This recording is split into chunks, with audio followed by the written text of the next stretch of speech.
ಹಿಂದೂ ಧರ್ಮದ ವ್ಯಾಪ್ತಿಯಲ್ಲಿ ಒಳಪಟ್ಟಂತಹ ಹಲವಾರು ಜಾತಿ ಸಮುದಾಯಗಳು ವರ್ಗಗಳು ಇರುವಂಥ ಸಮಾಜ ನಮ್ಮದು. ಇಲ್ಲಿ ಜಾತಿ ಆಧಾರಿತವಾದಂತಹ 10 ಮಠಗಳಿದ್ದಾವೆ. ಜಾತಿ ಆಧಾರಿತವಾದಂತಹ ಸಂಘ ಸಂಸ್ಥೆಗಳಿದ್ದಾವೆ. ಫಾರ್ ಎಕ್ಸಾಂಪಲ್ ಒಕ್ಕಲಿಗರ ಸಂಘ, ಕುರುಬರ ಸಂಘ. ಅವರು ಆ ಸಂಘಗಳ ಅಡಿನಲ್ಲಿ ಅತಿ ಹೆಚ್ಚು ಸರ್ಕಾರಕ್ಕೆ ಸವಾಲು ಹಾಕಬಹುದಾದಷ್ಟು ಆಸ್ತಿಗಳು ಆ ಸಂಘದ ಹೆಸರುಗಳಲ್ಲಿದ್ದಾವೆ. ಹಾಗೆ ಇನ್ನು ಮಠಗಳ ವಿಚಾರಕ್ಕೆ ಬಂದರೆ ತ್ರಿವಿಧ ದಾಸೋಹವನ್ನು ನಡೆಸುವಂತಹ ಗೌರವಾನ್ವಿತ ಸಿದ್ಧಗಂಗೆ ಮಠ, ಆದಿಚುಂಚನಗಿರಿ ಮಠ, ಮೈಸೂರಿನ ಮಠಗಳು, JSS ಮಠಗಳು, ಹಾಗೆ ಹುಬ್ಳಿಯ 3000 ಮಠಗಳು. ಈ ಎಲ್ಲ ಮಠಗಳನ್ನು ನಾವು ನೋಡ್ಕೊಂಡು ಬರುವಾಗ ಅವರು ಧಾರ್ಮಿಕ ಆಚರಣೆಗಳನ್ನ ಮಾಡೋದ್ರ ಜೊತೆಯಲ್ಲಿ ಆಯಾ ಸಮುದಾಯಗಳಿಗೆ ವಿದ್ಯೆಯನ್ನು ಕಲ್ಪಿಸುವಂಥದ್ದು, ವಿವಿಧ ರೀತಿಯ ಜಾಬ್ ಓರಿಯೆಂಟೆಡ್ ಕೋರ್ಸ್ಗಳನ್ನ ಟ್ರೈನಿಂಗ್ ನಡೆಸುವಂಥದ್ದು, ಮಹಿಳೆಯರ ಸಬಲೀಕರಣಕ್ಕೆ ಅಗತ್ಯವಾಗಿರುವಂಥ ಕಾರ್ಯಕ್ರಮಗಳನ್ನ ರೂಪಿಸುವಂಥದ್ದು ಎಲ್ಲವನ್ನು ಮಾಡ್ತಾ ಇರ್ತದೆ. ಮತ್ತು ಇನ್ನು ದೇವಸ್ಥಾನಗಳ ವಿಚಾರಕ್ಕೆ ಬಂದರೆ ಒಂದು ಧರ್ಮಸ್ಥಳದ ಮಂಜುನಾಥೇಶ್ವರ ದೇವಸ್ಥಾನ ಇರ್ಬೋದು, ಅಥವಾ ರಾಯಚೂರಿನ ರಾಘವೇಂದ್ರ ಸ್ವಾಮಿಗಳ ಮಠ ಇರ್ಬೋದು, ಅದು ದೇವಸ್ಥಾನ ಅಂತಲೇ ಕನ್ಸಿಡರ್ ಮಾಡೋದು, ಮಠ ಅಂತಲ್ಲ. ಉಡುಪಿಯ ಶ್ರೀಕೃಷ್ಣ ದೇವಸ್ಥಾನ ಇರ್ಬೋದು, ಹೀಗೆ ಶೃಂಗೇರಿ ಶಾರದಾಂಬೆ ದೇವಸ್ಥಾನ, ಈಗೆಲ್ಲ ನೋಡುವಾಗ ಈ ಎಲ್ಲ ಧಾರ್ಮಿಕ ಕ್ಷೇತ್ರಗಳು ಮತ್ತು ದೇವಸ್ಥಾನಗಳ ಹೆಸರಿನಲ್ಲಿ ನಾವು ಎಣಿಕೆ ಕೂಡ ಮಾಡಲಿಕ್ಕೆ ಆಗದಷ್ಟು ಬಹಳ ದೊಡ್ಡ ಮೊತ್ತದ ಆಸ್ತಿ, ಹಣದ ವಹಿವಾಟು ಎಲ್ಲವೂ ಇದೆ. ಅದು ಯಾವುದನ್ನು ಕೂಡ ಯಾವತ್ತೂ ಕೂಡ ಇದು ತಪ್ಪು ಅಂತ ಯಾರು ಕೂಡ ಆಕ್ಷೇಪಣೆ ಮಾಡಲಿಲ್ಲ, ಮಾಡಕೂಡ್ದು. ಯಾಕೆಂದರೆ ನಾವು ಯಾರು ಪ್ರತಿಪಾದಿಸುವಂಥದ್ದೇನು ಸರ್ಕಾರಗಳಿಗೆ ದೇವಸ್ಥಾನಗಳನ್ನ ಮಠಗಳನ್ನ ನಡೆಸುವಂಥ ಕೆಲಸ ಅಲ್ಲ. ಸರ್ಕಾರ ಪ್ರಜಾಪ್ರಭುತ್ವದ ಆಶಯಗಳನ್ನು ಜಾರಿಗೊಳಿಸೋ ನಿಟ್ಟಿನಲ್ಲಿ ಈ ಸಮಾಜವನ್ನು ಅಭಿವೃದ್ಧಿಗೊಳಿಸೋದು ಹೇಗೆ, ರಸ್ತೆ ಅಭಿವೃದ್ಧಿ ಹೇಗೆ ಮಾಡಬೇಕು, ಉದ್ಯೋಗವನ್ನು ಹೇಗೆ ಸೃಷ್ಟಿ ಮಾಡಬೇಕು, ದೇಶದ ಆರ್ಥಿಕತೆಯನ್ನು ಹೇಗೆ ಸ್ಥಿರವಾಗಿ ಕಾಯ್ಕೊಂಡು ಹೋಗಬೇಕು, ಹೇಗೆ ಅಭಿವೃದ್ಧಿ ಮಾಡಬೇಕು, ಇದು ಸರ್ಕಾರದ ಜವಾಬ್ದಾರಿ. ಶಾಸಕಾಂಗವನ್ನು, ಕಾರ್ಯಾಂಗವನ್ನು, ನ್ಯಾಯಾಂಗವನ್ನು ಸುಸ್ಥಿರದಲ್ಲಿ ಇಟ್ಕೊಂಡು ಸಮಾಜವನ್ನು ನೆಮ್ಮದಿಯಾಗಿ ನೋಡ್ಕೊಳ್ಳುವಂಥದ್ದು ಸರ್ಕಾರಗಳ ಜವಾಬ್ದಾರಿಯಾಗಿರ್ತದೆ. ನಾನು ಆಗಲೇ ಹೇಳಿದಂಥ ಉದಾಹರಣೆಗಳಲ್ಲಿ ಸರ್ಕಾರ ನಾನು ಮಠಗಳನ್ನು ನಾನೇ ಹ್ಯಾಂಡ್ಲ್ ಮಾಡಬೇಕು, ದೇವಸ್ಥಾನಗಳನ್ನು ನಾನೇ ಹ್ಯಾಂಡ್ಲ್ ಮಾಡಬೇಕು, ಮತ್ತೆ ಜಾತಿ ಸಂಘಗಳಲ್ಲಿ ಇರುವಂಥ ಆಸ್ತಿಗಳನ್ನು ನಾನೇ ಹ್ಯಾಂಡಲ್ ಮಾಡಬೇಕು ಅಂತ ಹೋಯ್ತು ಅಂತಂದ್ರೆ ಈ ಸಮಾಜ ಅಕ್ಷರಶಃ ಕ್ರಾಂತಿಯ ಗೂಡಾಗ್ತದೆ, ಬೆಂಕಿ ಹತ್ಕೊಳ್ತದೆ ಎಲ್ಲ ಕಡೆ. ಯಾವ ಸಮುದಾಯಗಳು ಅದಕ್ಕೆ ಅವಕಾಶ ಕೊಡದೆ ಒಪ್ಪದೇ ಇದೆ.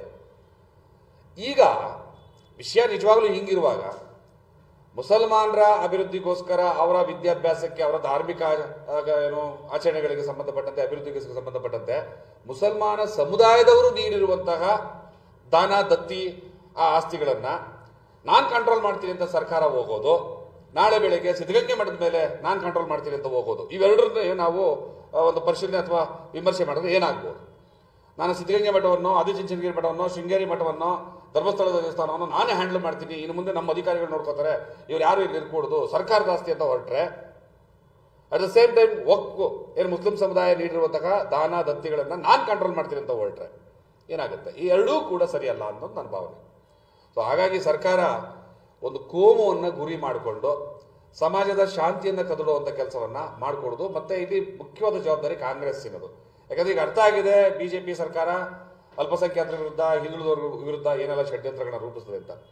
ಕಾಂಗ್ರೆಸ್ನವರು ಪಾರ್ಲಿಮೆಂಟ್ ಒಳಗಡೆ ಸುಮ್ಮನೆ ಧ್ವನಿ ತೆಗೆದು ನಾವು ಕೂಡ ನಿಮ್ಮ ಪರವಾಗಿದ್ದೀವಿ ಅಂತ ಈ ಸಮುದಾಯಗಳಿಗೆ ಸಂದೇಶ ಕೊಡುವಂಥದ್ದಲ್ಲ. ಈಗೇನು ನಾನು ಬಹಳ ರೆಸ್ಪೆಕ್ಟ್ ಮತ್ತೆ ಖುಷಿಯಿಂದ ಹೇಳುವಂಥದ್ದು ಏನಂದ್ರೆ ಅವರ ಮುಸಲ್ಮಾನ ಸಮುದಾಯದಲ್ಲಿರುವಂಥ ಜಾಗೃತಿಯನ್ನು. ಸರಿಸುಮಾರು 8 ರಿಂದ 9 ಲಕ್ಷ ಅರ್ಜಿಗಳು ಇದನ್ನ ಅಗೇನ್ಸ್ಟ್ ಆಗಿ 1 ಕೋಟಿ ಅರ್ಜಿಗಳು ಇವತ್ತು ಈ ವಕ್ಫ್ ತಿದ್ದುಪಡಿ ಕಾಯ್ದೆ ಏನಿದೆ ಇದರ ವಿರುದ್ಧವಾಗಿ ಕೇಂದ್ರ ಸರ್ಕಾರದ ಏನು ಜಂಟಿ ಸಂಸದೀಯ ಮಂಡಳಿ ಏನಿದೆ ಅದಕ್ಕೆ ಸಲ್ಲಿಕೆ ಆಗಿರುವಂಥದ್ದು. 1 ಕೋಟಿ ಅರ್ಜಿಗಳು ಹೋಗ್ತಿದ್ದೇವೆ ಅಂತಂದ್ರೆ ಅದು ನಾವು ಬಹಳ ಅವರ ಜಾಗೃತಿಯನ್ನು ಮೆಚ್ಚಬೇಕಾಗಿರುವಂಥದ್ದು. ಆದರೆ ಈಗ ಇಂಥ ಒಂದು ಏನೋ ಅವ್ರದ್ದು ಪ್ರತಿರೋಧ ಒಡ್ಡುವಂಥ ಸಂದರ್ಭದಲ್ಲಿ ಮಾಡೇ ಮಾಡ್ತೀನಿ ಅಂತ ಹೊರಟ್ರೆ ಸಮಾಜ ಹೇಗೆ ದಿಕ್ಕು ತಪ್ಪಬಹುದು ಮತ್ತು ಇಲ್ಲೇನೆಲ್ಲ ಆಗಬಹುದು ಅನ್ನೋಂತಹ ಅಪಾಯವನ್ನು ಈ ಸರ್ಕಾರ ಅರ್ಥ ಮಾಡಿಕೊಂಡು ನಾವು ಹೇಗೆ ಹಿಂದೂಗಳ, ಮುಸಲ್ಮಾನರ, ಕ್ರಿಶ್ಚಿಯನ್ರ, ಬೌದ್ಧರ ಧಾರ್ಮಿಕ ಎಲ್ಲರ ಭಾವನೆಗಳನ್ನು ಒಂದು ಅಂತ ನೋಡ್ತಾ, ಹೇಳ್ತಾ, ಮಾತಾಡ್ತಾ, ಆದರೆ ಮುಸಲ್ಮಾನರ ಆಸ್ತಿಗಳ ಮೇಲೆ ದಾಳಿ ಆದಾಗ ಮಾತ್ರ ನಮ್ಮ ಪಾರ್ಲಿಮೆಂಟಲ್ಲಿ ಮಾತ್ರ ಮಾತಾಡ್ತೀವಿ, ಹೊರಗಡೆ ಬಂದು ಹೋರಾಟ ಮಾಡಲ್ಲ ಅನ್ನುವಂತಹ ಒಂದು ಪಲಾಯನವಾದವನ್ನು ಕಾಂಗ್ರೆಸ್ ತೋರಬಾರ್ದು ಅನ್ನುವಂಥದ್ದು ನಮ್ಮ SDP ವತಿಯಿಂದ ನಾನು ಅವ್ರನ್ನ ಆಗ್ರಹಿಸ್ತಾ, ಮತ್ತು BJP ಸರ್ಕಾರಕ್ಕೂ ಕೇಳ್ಕೊಳ್ಳುವಂಥದ್ದು, ನೀವು ಕ್ರಿಶ್ಚಿಯನ್ರ ಆಸ್ತಿಗಳನ್ನ ಈ ರೀತಿಯಾಗಿ ವಶಪಡಿಸ್ಕೊಳ್ಳೋಕೆ ಸಾಧ್ಯ ಆಗಲ್ಲ. ಹಾಗೆ ಹಿಂದೂಗಳ ಧಾರ್ಮಿಕ ಕ್ಷೇತ್ರಗಳನ್ನು, ಸಂಘ ಸಂಸ್ಥೆಗಳ ಆಸ್ತಿಗಳನ್ನು ಹೀಗೆ ವಶಪಡಿಸ್ಕೊಳ್ಳೋಕೆ ಆಗಲ್ಲ. ಬೌದ್ಧರದ್ದು ಕೂಡ ಈಗ ಮಾಡೋಕ್ಕಾಗಲ್ಲ. ಆದರೆ ಮುಸಲ್ಮಾನರದ್ದು ಕೂಡ ಮಾಡ್ತೀವಿ ಅಂತ ಹೊರಟ್ರೆ ಇದು ಉದ್ದಟತನ ಮತ್ತು ಅಹಂಕಾರದ ಪರಮಾದಿ, ಕುತಂತ್ರ ಇದೆ, ಷಡ್ಯಂತ್ರ ಇದೆ, ಸಮಾಜವನ್ನು ದಿಕ್ಕೆಡಿಸುವಂಥ ಉದ್ದೇಶ ಇದೆ ಅಂತ ಹೇಳ್ತಾ ಇದು ಮಾಡಬಾರ್ದು. ಸಮಾಜ ಇದ್ರ ವಿರುದ್ಧ ಜಾಗೃತಿ ಆಗ್ಬೇಕು. ಯಾಕಂದ್ರೆ ಹಿಂದೂ ಸಮಾಜಕ್ಕೂ ನಾನು ಇದನ್ನ ಹೇಳ್ತಾ ಇರ್ತೀವಿ ಅಂತಂದ್ರೆ, ಇವತ್ತು ಮುಸಲ್ಮಾನರಿಗಲ್ವಾ ಆಗಿದ್ದು ಅಂತ ನೀವು ಕೇರ್ಲೆಸ್ ಮಾಡಿದ್ರೆ, ಈ ಹಿಂದೆ ಬಹುಶಃ ಜೆ.ಎಸ್. ಪಟೇಲ್ರ ಕಾಲದಲ್ಲಿ JDS-ನ ಅಧಿನಾಯಕರಾಗ ದೇವೇಗೌಡರು ಅವ್ರಿಗೂ ಚುಂಚನಗಿರಿ ಮಠಕ್ಕೆ ಏನೋ ಸಣ್ಣ ಮನಸ್ತಾಪ ಇದ್ದ ಕಾರಣಕ್ಕೆ ಅವತ್ತಿನ ಮುಖ್ಯಮಂತ್ರಿ ಜೆ.ಎಸ್. ಪಟೇಲ್ ಇಟ್ಕೊಂಡು ಚುಂಚನಗಿರಿ ಮಠಕ್ಕೆ ಒಂದು ಎನ್ಕ್ವೈರಿ ಕಮಿಟಿನ ಕಳಿಸ್ತಾರೆ. ಆಗ ಕರ್ನಾಟಕ ಏನಾಯ್ತು ಅಂತ ನಾವು ಕಣ್ಣಲ್ಲಿ ನೋಡಿದ್ದೀವಿ.